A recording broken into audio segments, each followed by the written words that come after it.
Olá, pessoas! Esse é mais um episódio do Educa Podcast. E o tema de hoje, que foi o mais votado por vocês na enquete que deixamos no Instagram, foi a temática racial. Um tema que é muito falado, mas que ainda assim é mal compreendido muitas vezes. A questão da desigualdade racial, historicamente falando, ela acontece desde que as relações de poder surgiram, desde que o homem passa a perceber que pode lucrar em cima de outro ser humano. E a venda de escravos, eu diria que é um dos melhores exemplos para isso, né? Porque é quando o homem branco passa a se sentir superior e igualar o homem preto a uma mercadoria. Exato, Sabrine. Eu acho interessante e válido, antes de nos aprofundarmos mais no assunto, né, saber o que é o racismo em si.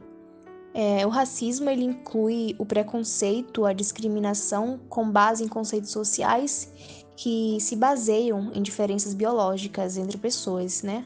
E ele geralmente assume a forma de ações sociais, práticas, crenças, até mesmo sistemas políticos.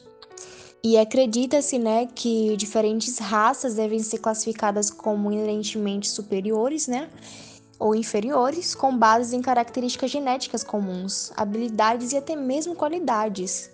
Exatamente, Clara, e é simplesmente revoltante no nosso contexto brasileiro ver tamanha diversidade e um povo que é alienado a sentir medo de seus antepassados, de sua origem, de sua ancestralidade, seja na religião, como no candomblé, por exemplo, que veio de berço africano, junto com os escravos, seja nos acontecimentos que marcaram a nossa construção como país e muitos outros fatores.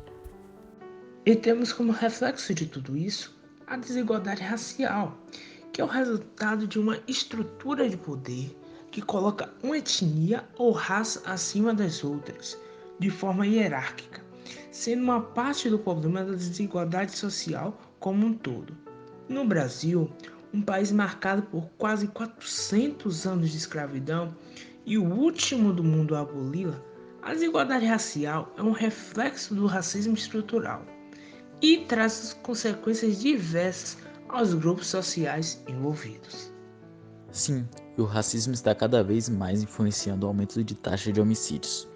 O percentual de negros assassinados no Brasil é 132% maior que o de brancos, segundo o IPEA.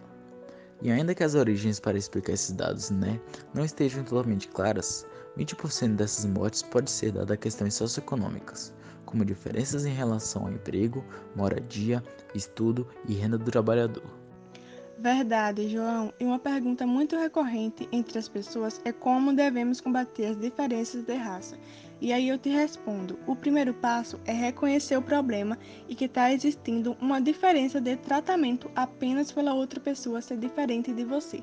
Fazer com que essas pessoas tenham representatividade em espaços públicos de decisões. Também precisamos lembrar do fato que somos seres coletivos e não podemos colocar a responsabilidade de mudar a situação apenas na pessoa que está sendo vítima da discriminação. Então, é exatamente como o Thaís falou. O primeiro passo é identificar o que está acontecendo, mas não basta somente identificar e calar-se, né? Porque hoje em dia, no mundo em que a gente vive hoje, calar-se é sim um sinal de consentimento. Se você vê uma situação racista e você se cala diante dela, é sim um sinal de consentimento. Então é necessário reconhecer o racismo estrutural como um problema, né? E não só como um problema, mas um problema trivial.